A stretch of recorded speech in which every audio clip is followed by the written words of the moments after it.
Welcome to the Thursday edition of the 14. I'm your host, Chris Lee. Blake Lovell joins me. Blake, we've not podcasted in a week. We needed to catch our breath, and we still do, but we really couldn't let this go much further without discussing the Major League Baseball draft, which is right in front of us, just starting 3 days from now. And surprise, Blake, this has got a heavy SEC flavor to it. Yeah, I had to hit my mic to make sure it was still working. You and Mary obviously been leading the way here for a bit, but yeah, it's as we know. I mean, this is nothing like you said. We're pretty much used to this now when it comes to draft time, and there's going to be a lot of SEC players, and more than likely there's going to be a lot of SEC players pretty high. You'll have some guys near the top, and certainly we're going to talk about several of those in particular, but. I think you just look at some of these guys, and I think this is what we talked about all season long. It's about how some of these guys were certainly going to be among the best at their position in college, but now, that puts them in a position to where now they're going to be, potential top 10 picks when you look at several of these guys we're going to talk about. And then elsewhere, you're just going to have a lot more SEC guys go pretty high. Well, we've got a lot to talk about in the SEC. We are going to get around to football soon enough, but frankly, probably the next week, we've got a lot of stuff to talk about just with baseball and basketball. We discussed talking about basketball in the podcast today, both chose to leave it to another day just because there's so much with baseball. So getting that out of the way for our audience, let's go right into the draft. I've got a list in front of me, and you've seen it, and it's got about 150 SEC players, whether they are current players, whether they are commits. I have literally combed MLB.com's Draft 250, the Baseball America 500, and the top 150 that D1 Baseball put out. I guess that was earlier the week. That got me a list of 600 and some odd college players that are probably going to be drafted. Of course, there will be players outside that weren't on that list that'll get drafted too. But I then narrowed that down to the SEC and kids who get drafted. And again, it's a list of about 150 people, including current players and also including commits. To be exact, I think the list is 143. But anyway, we're not going to talk about all 143 players. This is a mountain to bite off. And I guess the best place to start, Blake, is the first round, where you see a lot of guys. I'm looking at MLB.com's mock draft. It's got Jack Leiter at number 4 overall, the Vanderbilt right-hander, who I'm now seeing more and more, maybe to the Rangers at 2. Probably going to be what kind of money Leiter wants that determines that. You go one spot down on MLB.com, and this is, I believe, Jonathan Mayo's draft. It is. You see Jordan Lawler, the Texas shortstop, who is a Vanderbilt commit, said to have a high number, but you generally don't see guys as top 5 overall prospects, and some people have Lawler, I think, 1 or 2. That don't go in the first round. You go down to the Royals, Kumar Rocker, the Vanderbilt righty at number 7. No surprise here. Very heavy Vanderbilt presence at the top, Blake. Yeah, we're used to that. Like you said, I mean, you go back over the years and we just know, I mean, we've talked about those two guys specifically with Leiter and Rocker all season and just kind of trying to figure out where they would land. And like you said, that's pretty much everywhere I look. I mean, I see a lot of Leiter to the Rangers at 2. You talk about Rocker, he's in that 6-7 range somewhere in there, seemingly on a lot of the mock drafts and such. So, I mean, I think it's just one where, I can't say, obviously, when you look at just what these two accomplished, and you guys talked about this really when you sort of wrap up the season, just talking about the careers that both of those guys had at Vanderbilt, and you just sort of saw the trajectory that they were on. I mean, really, whenever they came to college, right? I mean, you knew right away that these were two sort of special guys that were going to have a chance to not just be special at the college level, but eventually, be all-star type players at the MLB level. And so I think, you look at this, and I think fit's always interesting because, in the draft, it's, you kind of know where you're heading. When you're a high pick, you're heading to a place that is trying to sort of rebuild to where they want to be. And, you're going to be a big part of that. So I think, for someone like Leiter going to the Rangers, or, let's say Rocker going somewhere to the Royals or somewhere like that, they're obviously going to factor into really, the long-term plan for what those franchises want to do to kind of get to where they want to be there. Well, and the other component too is what does a signee want? Like last year, Yeah. we saw Austin Martin. It was he and Spencer Torkelson were thought to be 1 and 2 in the draft the whole year. At first it was maybe Martin won, and as the spring progressed and Torkelson really stood out at Arizona State, you started to hear pretty not consensus, but closer to it, that Torkelson would be the one and Martin was going to be 2. And then we get to draft day, and Martin falls all the way down, I think, to 6 to the Blue Jays. You saw Heston Kjerstad from Arkansas go 2. Now, Kjerstad's a really, really good player, but everybody had Martin rated higher. Sometimes you see teams pull the old, well, we've got this much for this pick, and we can get you for a couple $1 million less. That'll save us to later in the draft where we can maybe draft some guys who fall down the board because of money concerns and offer them a little bit more money. So just so people know, it's not quite like maybe the NFL and the NBA drafts where it's more like these are generally the best players. There's a little bit of how much is this guy going to cost me that goes into this too, because each team has a cap. Well, and that makes these mock drafts, like, I mean, we talk about, you look at the sheet and everything you put together, like there can be a really wide range of where, and this is, I think, without question, like if you're talking about trying to make mock drafts, this is certainly the toughest among the sports, just because, like you said, there's a lot of other factors that go along with it. So I think it just, again, we can probably more talk in a range of where we think guys are going to go versus, this isn't where, okay, we know this guy's going to be the number 1 pick in the NFL draft or the NBA draft. Like when you go along, not just from number 1, but, go throughout those first 15, 30 and beyond, it just, because there's just so many more picks, and it just makes it a lot harder to kind of really, have a good idea of exactly where a player will go, although you have a pretty good idea on what range they'll be in. Well, and the other thing for folks out there who don't follow the draft heavily, high school kids are an interesting subset, because you will sometimes see players who say, well, I would like $3 million to sign with you, or else I'm going to college. So the list that you see of these are the top prospects for the draft, you may look up and a guy who's listed at 50 may not get drafted at all, or goes in the 15th round. That's generally what's going on, is a player has a number in mind. And again, the teams have certain pools of what they can spend. When you see guys fall most of the time in this, it is a case where a player is privately asking for more money than a team is willing to provide. And a high school kid, he's got a chance. And especially if you see a kid who is a draft eligible sophomore. And the example in this draft, and I'll mention him again, we mentioned him earlier, Jordan Lawler, the Vandy commit. There's been some talk that because he's a draft eligible sophomore, you can command a little bit more money sometimes. And that's what Jack Leiter did, right? Leiter only played 2 years at Vanderbilt. But that's one of the other little sub games of this is the high school element and the kids who were draft eligible sophomores, because Jordan Lawler could technically go to Vanderbilt for 2 years if he doesn't like what he's being offered.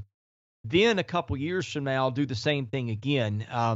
Have a number in mind, and if he doesn't want it, he can say, okay, well, I've got 2 years of college left if I want to do that. So leverage is a big part of this too. Yeah, a little more leverage and flexibility in terms of what your options are. And yeah, it'd be interesting. Let me ask you this, because, we're coming off of the College World Series, and certainly we know sort of the eventual star was Will Bednar. And I think you look at kind of where he is at in a lot of these ranges. I mean, you just kind of look at this guy, and we know, I mean, we looked at sort of how he finished the season, and you guys talked a lot about him throughout the season and what he did for that Mississippi State team, obviously, to win their first ever national championship. But now, for someone who seemingly was sort of just creeping up the draft boards a bit, and now to kind of be I think you kind of look around. I'm looking at, the sheet you have put together, and you look sort of. I mean, he's kind of in that range where I think I've seen him several spots, like in a potential top 10.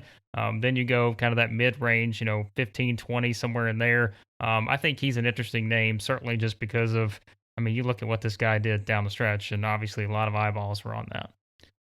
Yeah, he did, and I don't think Mayo had him in his first round, the one I'm looking at now, which is odd to me.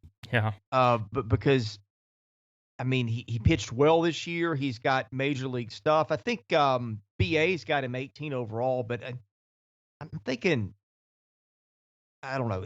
To me, if Will Bednar is not a first rounder, I don't know if I'd be shocked, but I'd be very surprised, wouldn't you? Yeah, I would think so. And that's what I was thinking is, I realize like you're looking at the entire body of work and you're also projecting ahead, right? It's not just based on, having a great run in Omaha. Like there's a lot more that goes along to that, but you have to believe too, that is the biggest stage. And, you do have a lot of eyeballs. You have a lot of people who are keeping their eye on it from a scout standpoint and all that. And you just kind of, I think those are some of those things that, I know that for these organizations that are putting their money into it, intangibles aren't everything because you're just looking at the skill, you're looking at all the things, what he has, what he doesn't have, what can you kind of add to his skill set already. But man, I just think that, again, when you see something like that and just sort of the way he finished the season and when knowing, like we said, he was already starting to move up a bit just based on what he was doing. I think, as the season progressed and those kind of things, I would have a hard time believing that he's not in the first round there somewhere. You want to stir up the state of Mississippi right now? Well, I feel like you guys have probably done that before, so we can probably do it again. So. Possibly. Let me just throw this. He might not be the first college right-hander from that state, right? Yes. Chosen. Yep. I wouldn't be surprised if he's not, honestly. But I was just curious because he was the name that was the biggest name I think coming out of it, just because of how the College World Series finished. So, but like you said, there is someone perhaps ahead of him. So. And his name is Gunnar Hoagland, and that's going to be interesting because Hoagland was probably a top 10 overall guy coming into the season, and nothing about his season performance changed that. It's the arm injury. He'll have Tommy John, but I'm looking on BA, and I don't think he's listed in their first round. Again, that's something that I'm going to be surprised if Gunnar Hoagland gets out of the first round. I think at Mayo's mock, yeah, he's got him 20 to the Yankees, which would make sense for New York, right? Yeah. Typically a club that doesn't need guys, and generally you're not drafting quick to the majors 99% of the time. If you're an MLB club, maybe one of the exceptions would have been the White Sox last year, taking the big Tennessee lefty whose name escapes me, and I'll know it the minute you say it. I can picture him throwing right now. But in any case, it almost never applies. But certainly, we've seen a club like the Yankees has done that before, where it can sit on a guy who's going to go through surgery, and you get a little more upside that way. So I think that's going to be one of the interesting storylines.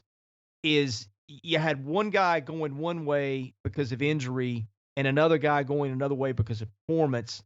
And to me, it's almost a coin flip which of those two pitchers gets taken first. Well, it's funny you say that because one of the mock drafts I'm looking at actually has Will Bednar at number 20 to the Yankees. So perhaps one of those guys will wind up with the Yankees. But yeah, I mean, I think it's always, when you have Tommy John surgery, every situation's different. But I think it's always interesting to kind of look and see how teams, value certain things when it comes to that and kind of knowing the path forward. And like you said, though, it's not something too where knowing that this is sort of, this isn't the NBA draft where you got 2 rounds. Like there's so many more opportunities out there to kind of build your roster because, it's more than just looking at this season that you're looking way beyond and those sort of things. So to have to be able to, to sit back a little bit, you have that flexibility to do so. So I think for someone like Hoagland, like you said, it wouldn't be surprised if one went above the other when we're talking about those two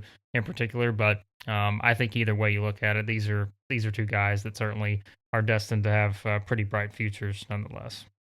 I'm looking at other guys who go in the first round. I'll tell you who else is fascinating. And you heard us talk about him on the podcast this year, the way his season just went different directions at times. I'm still seeing Judd Fabian projected as a first rounder by most. MLB's got him, I think, is the number 23 guy for that draft. BA's got him 27. But, I mean, the swing and miss thing kind of came back at the end of the year, Blake. Florida did not finish that season very well. So that's one. I mean, Fabian was a potential top 10 overall guy before the season, maybe top 5. That's another one of those that could go a lot of different ways. No, look, I don't think you're going to see him fall any later than mid-second round, and I'd be pretty astonished if it got to that point. But I'm looking, Mayo doesn't have him in his first round. I'm going to look at BA. Goodness, I don't know if he's in that one too. So I don't know. And sometimes these guys are talking to scouts and testing the market. And again, part of that is including what the asking price is going to be. But that's another one right now. There's a disconnect between where he was at the start of the season, where he is now, and where he is showing up in mock drafts. Yeah, I've seen a couple, like you said, there's some where you talked about kind of the range in there, maybe, depending on where, possibly in the first round. I've seen some where like he's in the mid 30s, somewhere in there. So that will be an interesting one, because I think, like we said, and you guys, certainly it was well documented throughout the season when you talk about just Florida's season overall, and you point out guys like that, and you're thinking, okay, you go into the season thinking one thing, but then towards the end, like you feel like you have more questions than answers when it comes to, obviously there's always going to be questions when you're trying to figure out, draft spots and all that, but really just looking ahead and knowing, okay, if I'm a team that's sitting there and I'm looking at this guy, knowing that the potential is certainly there, but then you sort of look at recent trends and such, and like you mentioned, this is a guy who went from perhaps being much higher to now maybe sliding down a bit. We don't know exactly where that's going to be, but I'm with you. I think this will probably be one of the more fascinating ones, just based on knowing where a guy was at one point and now, maybe just based on, like we said, a disappointing season overall just for the program. I think based on where the expectations were, now to try to sort of project where he could go, I think it's much harder to do just based on how the season played out. Well, and we're not even done talking about that range of guys, because we haven't even mentioned Jayden Hill yet. Yeah. And Jayden Hill was a kid, Blake, if you remember before the season, there was talk he might be the top college arm or maybe the top player in the class. They thought that much of the potential. The season started, it didn't go well. He had that arm injury, the elbow injury. I don't know if it was, part of the performance issue. I have to assume it was. But now Jayden Hill, a guy that potential top 5 guy overall, not seeing him in some mock first rounds as I'm looking. You may find him somewhere. I feel like I've seen him in some recently, but he's not on these 2 that I'm looking at today. But anyway, here's a guy that first round talent, no doubt. But in addition to the injury, he's never really done it at the college level. Didn't throw a lot of innings.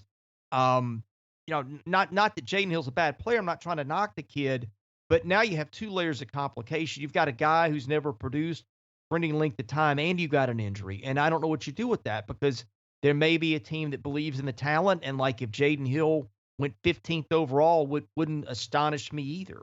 Yeah, and this is where I think it comes into, look, teams are, we're not just picking out of a hat. Like, we're spending money as an organization, and we're trying to, put together, like we said, what is our best sort of possible value we can get, depending on the spot and where we're at. And I think when you have a guy like that, I mean, I've looked, and you just mentioned it, like there have been some where I haven't seen him in the first round. And I think you even go a little bit deeper into that and still maybe trying to find him. But I don't think it's for, and you sort of mentioned this, like, it's not for a lack of talent. It's just sort of what, that body of work, how does it compare to some of the other guys we've talked about already? And I think it's much harder to make that comparison, just because there are probably more unknowns with what you're getting, not just from, like we said, perhaps just a performance standpoint, but also injury, that kind of stuff.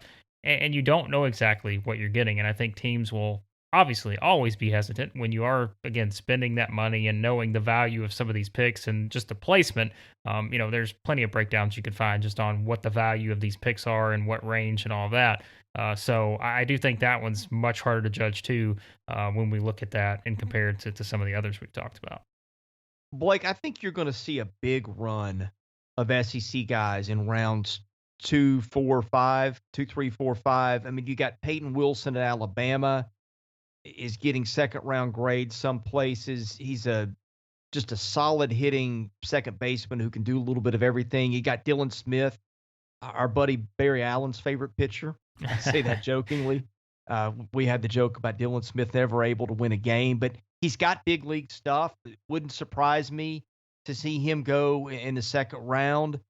You go down to Arkansas. Christian Franklin was a guy that I think would have been a late first rounder, maybe if you'd done this 6 weeks ago, but the strikeouts piled up late in the season. You got Patrick Wicklander, who will be interesting because he had a nice year. I don't think he's going to go that high. And then you got the enigma of Kevin Kopps. What do you do with that kid? I don't think Kopps is going to go in that second round to fifth round range. And I'll return to this in a minute, but that's a kid that's going to be really interesting to see how he gets evaluated between the fact that he popped up with that cutter and was just so dominant all year. But then you had the workload concerns, and there's been some talk, Blake, that he could get drafted, and whoever drafts him just says, all right, you pitched enough this year, you're not going to throw anymore. And frankly, especially with a kid who's already had one arm surgery, that might be the approach I take. But Kevin Kopps, to me, is going to be one of the more fascinating players in this draft. Kevin Kopps is the reason I am not running a professional baseball organization, because I think just based on what I have seen from him, I would be running to be like, all right, I got to find a way to make this work with this guy. And like you said, though, there's a lot more that goes into it. And yeah, I'm with you. Like, I think it's one where, because he has just thrown a ton. And like we said, we've documented that plenty when you just watch how the season played out and all of that. So probably not the worst move to just maybe say, all right, we're going to let you sit back for a little bit, because we don't want to take any chances there. And like you said, also having the history that goes along with it. So yeah, I think he is a pretty fascinating one that you're going to throw in that group, just because, I mean, look, he was the talk of everything for a while there. Like, he was the guy we were talking about more than anyone, just based on, again, showing what he could do and just how dominant he was at times there. And I think that is something that, again, even if you are someone that's sitting there with one of these picks, depending on what round it is, it's still hard to ignore that, even though these guys, like I said, they're much better than I would be at that job and understanding, the pluses and minuses that go along with it. But I do think he's an interesting one, just because, like we said, I mean, there's no one that, when you just look at what he did, like we said, at times throughout the season, there was no one that could do some of the things that he could. And to do it in the best league in the country, that's also something that's also, I think, hard to ignore. All right, here's what I'm going to do from here, because, again, we've got so many players to deal with. I'm going to go down the list, and I'm kind of doing these in alphabetical order of teams, if you haven't picked up on that from the last couple of minutes. Just go through players that I could see getting picked in rounds 2 to 5, and maybe pointing out another interesting name or two as we go. Ryan Bliss at Auburn, love that kid. Thought he hit so well in the SEC. I could see him going in rounds 2 to 3. Richard Fitz at Auburn, going to be really interesting. Always had the talent. Was a kid that with a great year last year. Could have slipped into the first round. Didn't. I think he's more like a round 5 guy now. Go to Greenhill, Stephen Williams, 2 Auburn kids will probably get drafted too, although later. Williams is kind of fascinating to me because he has caught too, and the bat has really popped at times. I don't know if it ever works out for him, but he'll be kind of a wild card for me. Florida's got a lot of interesting kids. You've got a bunch of pitchers. You've got Jack Leftwich and Tommy Mace. Well, I don't think they were good. I don't know that they ever lived up to what we thought we'd see. Mace, I think I'd be surprised if he gets out of the second round. And you got Nathan Hickey. That's another interesting one, Blake. That's a kid that we talked all year about how he really hit. I believe he's a draft-eligible sophomore. But, boy, you watch him behind the plate, and it was brutal. And then I'm sitting there in Hoover, and I look up and he's playing third base. I'm like, when did this happen? Well, what happened in Hoover? Right. So that'll be fascinating too, because with Hickey at times the bat was pretty loud, but I don't know where you play him. That's like, just think about how different this conversation would be we're having right now. If let's say like Florida doesn't even have to win the national championship. Like, let's just say it's a much different discussion in terms of how their season plays out. To go from where we thought, like we said, we go all the way back, and think back to when we first started this thing back in February. Like, we started this podcast, we started this site, like we're talking about Florida, like it's Florida, Florida, Florida. And, now it's like we have, again, more questions than answers when it comes to the range for some of those guys that we talked about, whether it's Hickey or Fabian and all these guys. Like, it's so hard to project. And I think it's just, man, that season for them just did not go anywhere near kind of what we thought it would be. No, I don't think anybody on that team helped themselves other than maybe Christian Scott. I don't know where he was projected before the year, but he was really the only guy on that team that had maybe a year along the lines of what we expected or better. You could maybe say that for Hickey too, the way he hit. But again, I just don't know where he fits in the field. Maybe it won't matter because of the way things are going with the DH. That's an interesting thing too, Blake, is I think the assumption that the National League will eventually adopt the DH. And so then you've got a little bit of a safety net for some of these kids where you don't know about the defense as much. I was about to go down a rabbit hole here with this whole DH discussion, but I think that's a podcast we could have that could go a long time when it comes to the National League not yet adopting the DH. So I'll leave that one alone for now because I think it's I think we could probably have a field day with that. So Georgia, another interesting team. Jonathan Cannon was a kid who was a first rounder, maybe a mid-first rounder before the year, had arm issues, didn't pitch that well, at least not up to expectations. He's probably a second or third rounder. Again, all it takes is one team. Ryan Webb, a kid I love. Man, I love watching that kid pitch. Lefty with good stuff, fastball 93, 94, wicked breaking ball. I could have seen Webb before the injury getting picked and slotting into the, seventh inning role in a major league team within 2 years. I don't know where that goes. You go down to Kentucky. They had some kids fall. John Rhodes, a kid who I could come back for another year, or you could see him get picked maybe fourth or fifth round. Colton Kessler is one. He's not rated in the BA 500. He's not in MLB's top 250. But he's a kid who D1 has rated 88 on its list of top college prospects. So they're higher on him than everybody else is. I am too, frankly. I watched that kid a little bit this year. The bat was pretty loud. He converted to catcher, which is a little bit of a red flag. They had another guy that they used, and they put Kessler behind the plate. I felt like when I watched him, he caught pretty well. I'm not saying he's a stud, but that's a wild card for me. We go down to LSU, Landon Marceau. I think a very solid second, third, fourth round pick type guy. If I'm an MLB team sitting there with the fourth rounder and Landon Marceau's on the board, no doubt I take him. And then you get into some really interesting decisions, Blake, because let's talk Mississippi State, the reigning national champ. We've talked about Bednar. Christian Mcleod is their next highest rated pro prospect. That guy did not throw well for basically the last 2 months of the season, struggled just to get into the fourth and fifth innings. You saw it in Omaha. The scouts like the stuff enough to where they rate him that high. But I'll tell you what, Tanner Allen is a kid in this draft that I would put my money on to say, if you're going to find a guy fourth, fifth, sixth, seventh round, wherever he goes, and it may be higher, because I would like to see how what he did in Omaha registered with scouts. But he's my guy that's outside of everybody's top 100. Although BA has him, or D1, had him the number 21 player in the class. That is way out of line. And they only did college kids. That's going to be one I'm fascinated to see how it plays out with those guys. Rowdy Jordan, another guy who's not really listed as much of a prospect, but I loved him. How do we sort through these Mississippi State kids? Tanner Allen is my guy that much that I don't care where the mock drafts are putting them.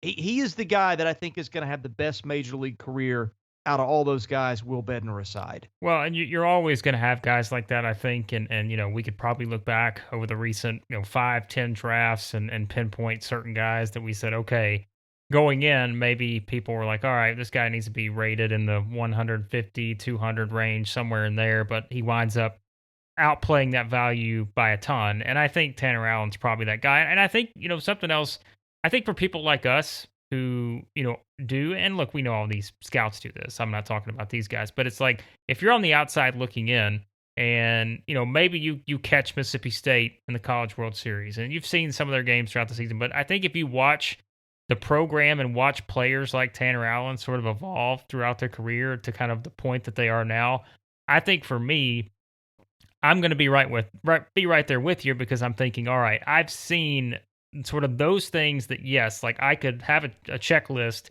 and I could say, all right, he's good at this, maybe he still needs to work on this and that, but I'm like, there's also certain things that I would see just by watching him play all of these games that maybe others don't necessarily see. And I think that's where you find one of those gems like him, like in that range, like you said, if I'm sitting there in the 4th round or something like that, and that guy is available, if I've seen that, I'm like, all right, I'm snatching this guy up. I don't care what the numbers say, the ratings say. Like, I just know that this is sort of one of those guys that you feel like is going to eventually mold himself into a player that I can rely on a day-to-day basis. And I think that's what you're looking for in that range. And if you can get a value, I think, out of someone like that, I'm with you. Like, all those guys you could look at, and we know we talked about, Bednar and all this, but it's just like, I think if I look at Tanner Allen and he's there in that range, I looked at the entire body of work and I just see those little things along the way that, look, we talk about the pitching and stuff, but like he's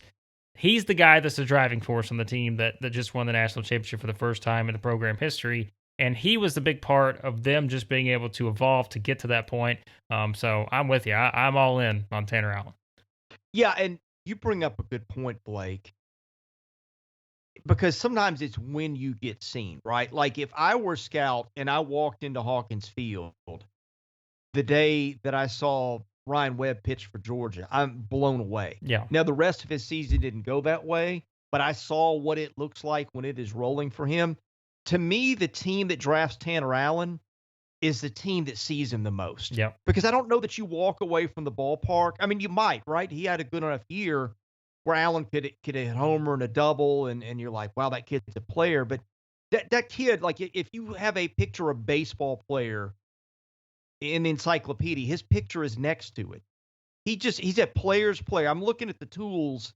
MLB.com gives him a 55 on the hit, 55 on the run, 45 on power, and 45 on arm, 50 fielding, 45 overall. I don't know if there's an intangible grade. There's not here. His is off the charts to me because he was a leader. He played through nicks and those kind of things. I saw him foul a ball off his foot in the SEC tournament in a game where his team was not going to win. Stayed in the game and toughed it out. To me, he just is a ball player's ball player. And I think something you said made me think, I bet you the team that takes Tanner Allen is the team that watches him the most because you really appreciate him when you watch him over multiple games like we did.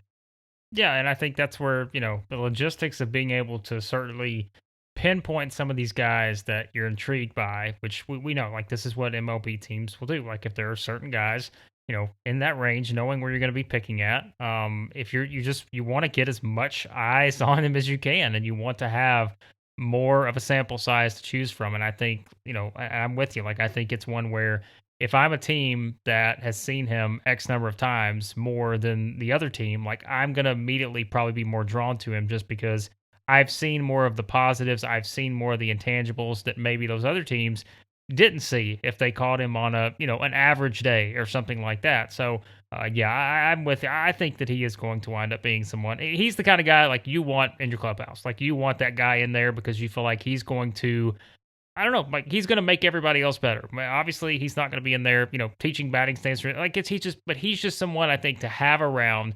You feel like he's going to make things better, and I'm really excited to see how he kind of transforms his game at the next level too.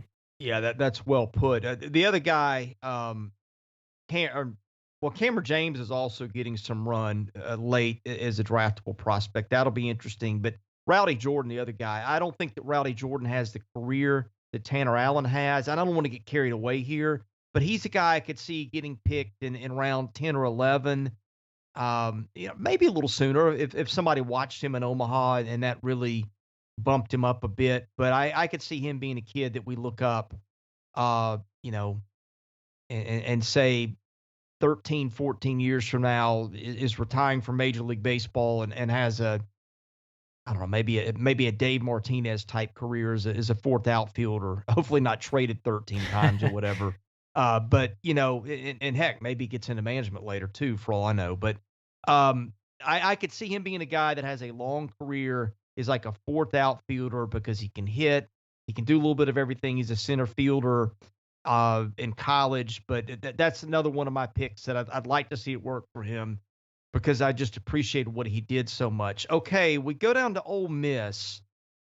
Well, we skip Missouri. Seth Halverson, a guy that's a righty / outfielder. I think he probably projects more on the mound. He's probably going to get picked in the top 10 rounds, I would guess. You go down to Ole Miss. In addition to Hoagland, you got Doug Nikhazy, who's probably a second rounder. I could see Nikhazy being a good bullpen lefty for somebody, although he's durable. And then you got a bunch of players. You got Jerry and Ely, the football player who get drafted. Taylor Broadway, the closer, who's not a huge prospect, but he'll probably get picked. And I haven't seen Tim Elko's name pop up anywhere, but that's another one to watch. South Carolina, Blake, really interesting too.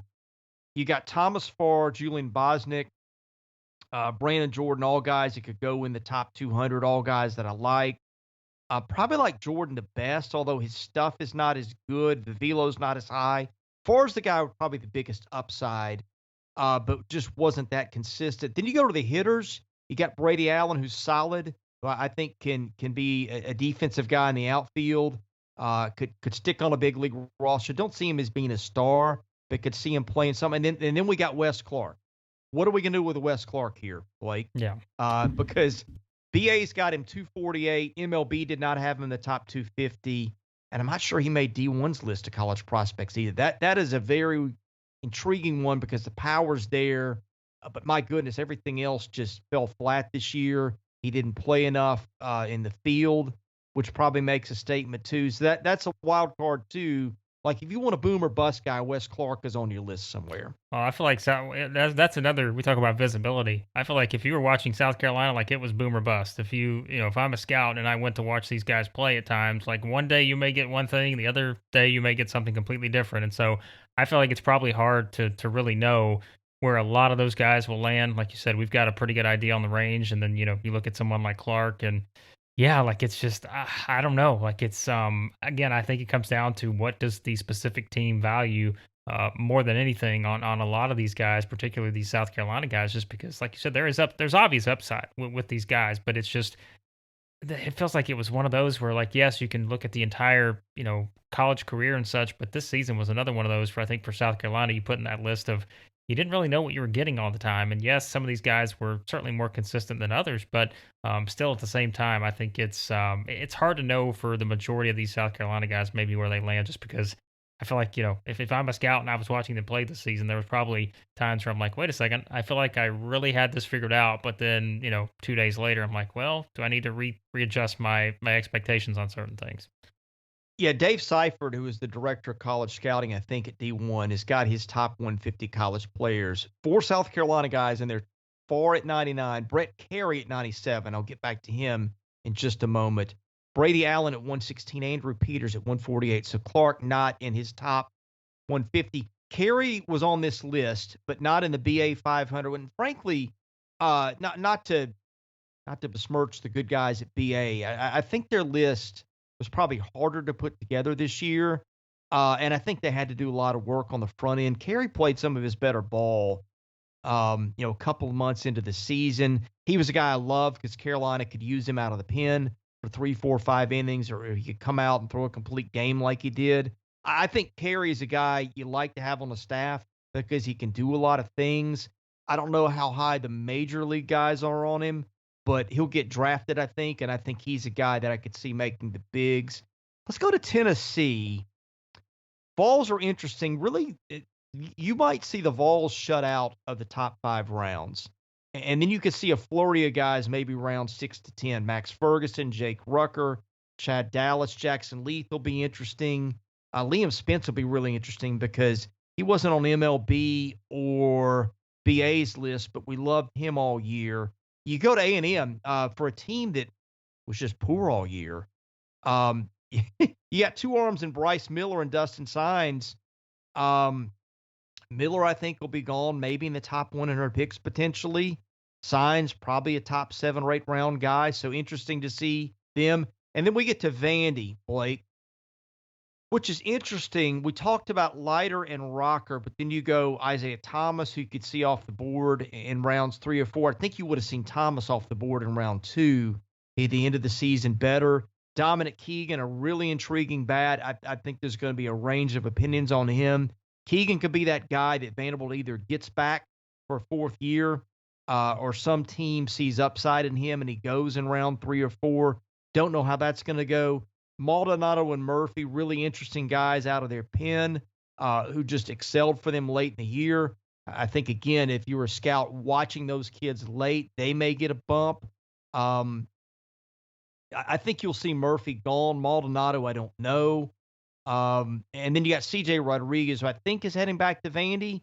But certainly if a team wanted to jump up and grab him in the top 5 rounds, that might make it difficult. But the Commodores just with a slew of guys that I think you could see go, maybe in that round 3 to round 10 range, Blake. Yeah, I think Keegan, like you said, be an interesting situation to see kind of what unfolds there and kind of what the next step, whether, again, what options there may be with him. But I mean, I'm intrigued too. We've talked about obviously Light and Rocker, but I think Isaiah Thomas is someone that, like you said, maybe winds up a little bit higher on some of these boards if the season ends a little bit better. But I still think he's someone that I'm kind of fascinated to see, what he eventually evolves into, I think, at the next level. So I will say that he's probably someone I really got my eye on just to kind of see where he lands too, because like you said, we feel like we have a pretty good idea on the range, but I'm curious to see maybe, team specific too, like a team that he lands with and maybe can develop some of those things, because I think that he's a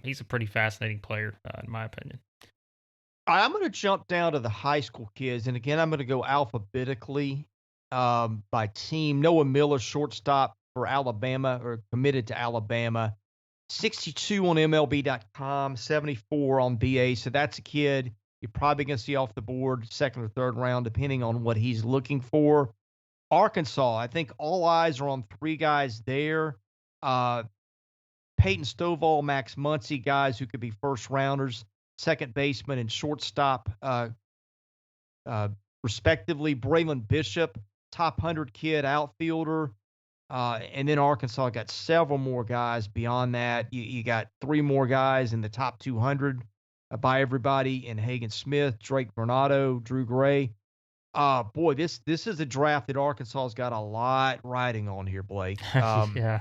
After a team that's going to lose some of its big guns. So this one could go a lot of ways for the Razorbacks. There's been some talk that Muncy could go college and forego the pros, but you just never know until they throw it down on draft day, and really even after that, a couple more weeks until everyone signs. Yeah, that's the thing. I think, I feel like we've said this about some of these teams over the years, that have much more riding on it than others when it comes to some of these kids that, you're trying to figure out, okay, certainly you at least have the time to have a good idea of what your roster is going to look like next season. But like when you go into this, if you're sitting there and you're an Arkansas fan, you're thinking, boy, this could be significant, depending on which way this goes. And so, yeah, you always have those guys, and it does seem like, some years there are those 2 or 3, 4, whatever teams that, you go into the draft thinking, all right, like this could make or break sort of their next season, and not necessarily, from a standpoint of, okay, they could be the best team or the worst team, but, in terms of what your potential is and how far you could go based on whether you have, some of these guys on your roster next season. Yeah, I think this is it's a pretty significant one for the Razorbacks, no doubt about it. Well, and it's going to be significant for everybody because let's be honest, every team in the league has got a guy committed that could go in the Yep. first 10 rounds. I think, let me check Missouri. Yeah, Missouri might be a little bit of a reach, but I could see it with a couple of those guys. Um, but there's four teams really that the range of outcomes is pretty astronomical with. One of them is Arkansas. I just mentioned them. The other one, Florida. And this is nothing new, but the Gators have two righties in Andrew Painter and Chase Petty, who are projected as first rounders based on where they're rated in the ratings. You got Jay Allen, a borderline first round outfielder. You got Michael Robertson, a top 100 outfielder. Generally, if you're top 100, you're hard to keep away. And then Florida's got a lot of guys in that, say, 100 to 250 range that gets tricky because that's where Blake, all it takes is one team, right? If a kid cuts a deal with an organization and says, hey, slot here's 800, but I'm willing to sign for 600, that's when guys start jumping up 20 and 30 spots. And so Florida really an interesting one because it's got three guys who go first round, and then you've got that just stomach churning next tier of guys where they're all rated pretty highly, and you could see those guys either jump up a few rounds based on signability or maybe drop out of the draft entirely. To me, once you get in that 100 to 250 range, that's where prospects get really interesting because that can go a lot of ways. Yeah, because like we said, it's not always just about a couple guys. Like you have a roster to fill out, and you want to certainly have the most guys available to you going into next season, and that's where, like you said, I think especially too for a team like Florida, like we just talked about Arkansas, but yes, like a disappointing finish for Arkansas based on what the expectations were after being the number one team. But I think for Florida, as the preseason number one, to go through a disappointing season, you want to be able to have a little more optimism. I think that you'll be able to bounce back going into the 2022 season. So if you can have more of these guys than not that wind up going to college and being able to help out the program and to be able to hopefully push it forward back to where they want it to be this season, that would be something that I know that Florida fans are hopefully wishing for. They want to see these players do well, but they would obviously also like to see them do well in a Florida uniform before they wind up in the pros. So yeah, that range in there, that 150ish range, that will be key there for the Gators. Well, I said two more teams that kind of fit in that. Really, it's just one. Because, and I'm going to put Vanderbilt and Mississippi State on hold for a second, to some degree, Ole Miss. And really, as I look at it, really a lot more of these teams fit in that category. But the other team that's a lot like Florida is Vanderbilt. Because you've got, I'm looking at it, got Davis Diaz, Jordan Lawler,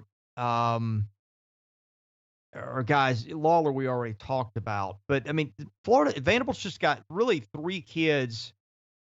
I don't know if Davis is a first rounder, but certainly Lawler is. I've got left somebody off my list, and this is screwing me up here. But short version here. Oh, okay, it's Josh Baez. That's the other one. So they've got two first rounders potentially in Baez and Lawler. I think those guys probably are going to go in the first round range, but you never know. Davis Diaz is going to be interesting, catcher, shortstop. Again, a guy should be off the board round 2 or 3. And then you just got a host of arms. And you've got another infielder in Jonathan Vastini, who is probably going to be a top 5 round pick if he goes where he should, but it's the signability thing, so we never know about that. And one other really interesting guy here, well, there's several, but Carter Holton, one to watch. Two-way player, probably would have broken about every major pitching record down in Georgia had COVID not hit a year ago, but just dominated on the mound as a lefty, also dominated as a hitter too. There's been talk of him being a two-way player at Vandy. Commodore's got a lot of other names outside that. I won't go into all of them, but I mean, 10 guys, 12 guys potentially that could get drafted, say, in the first 10 rounds. And so that'll be one to watch, not just on the first round and second round aspect, but where do those middle round guys go? Do they have a number that's too high for scouts, or do they go to college? I don't know how that's going to work. Let's go back to LSU, because LSU's got a couple of top 100 guys, maybe not first rounders, But, Ben, I guess it is Kudrna, right-hander, Kudrna, rated in the top 50. They got catcher Carter Jensen, and then they got several other guys, 3 guys in that, basically 100 to 150 type range, or 2 of them at least. So you got that. You've also got the coaching change there. Mississippi State has got an interesting situation because they got 2 top 50 players in James Wood and Maddox Bruns, outfielder and lefty, respectively. That could go a lot of ways for the Bulldogs. We go down to Tennessee. Interesting one for the Vols because Brady House, shortstop, projected as the top 10 pick. I would presume he goes there. But you got Chase Burns out of Nashville area Beach High School. He's a top 50 kid. And then you go down Ryan Spike, shortstop inside the top 200. You go to A&M, Isaac Pacheco, potential first rounders at third baseman. Not much else there for the Aggies to be concerned about losing.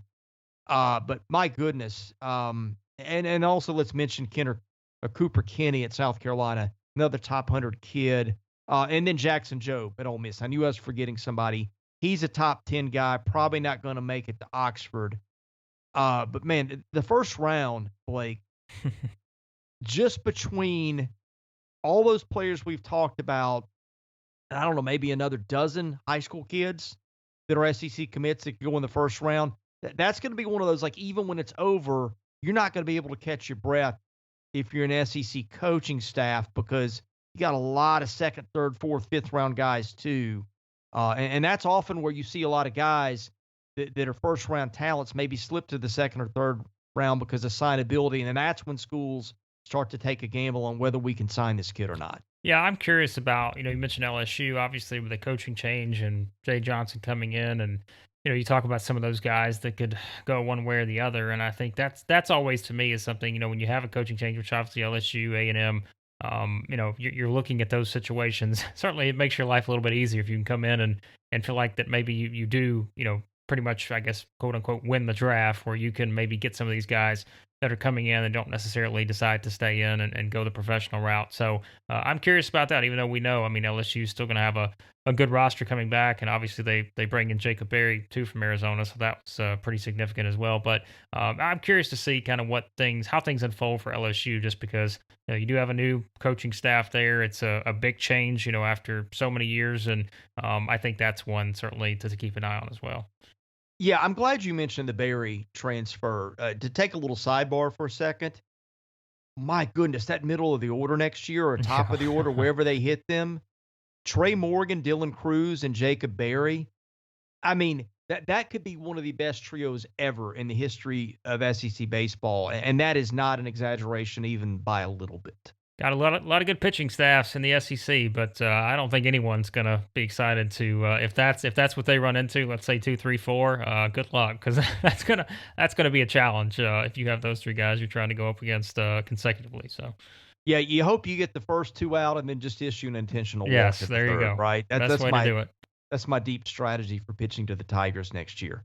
Okay, Blake, we've covered a lot of ground. I hope we covered it well. Any thoughts or things we didn't get to in our draft podcast today? No, I think, like you said, it's with any draft, whether it's MLB, NBA, NFL, like there are always things, probably more so MLB and NBA, as we know, but it's those decisions, and it's different in each sport. But I think for baseball, like we know, there's a lot riding on some of these in terms of, it's like I said earlier, it's so much harder to project, what decisions are going to be made, because as you pointed out, a lot of it's going to come down to, money, potential landing spots, all this other stuff. And there's just such a much wider range on some of this. So, I think it's just sit back and hopefully enjoy. If you're someone that certainly we know some of these guys are going to be just fine, like the lighters and the rockers and the guys like that. We know they're going to wind up making a lot of money and getting an opportunity to shine at the next level. And then there are other guys, we'll wait and see whether they do decide to go that route, or maybe they do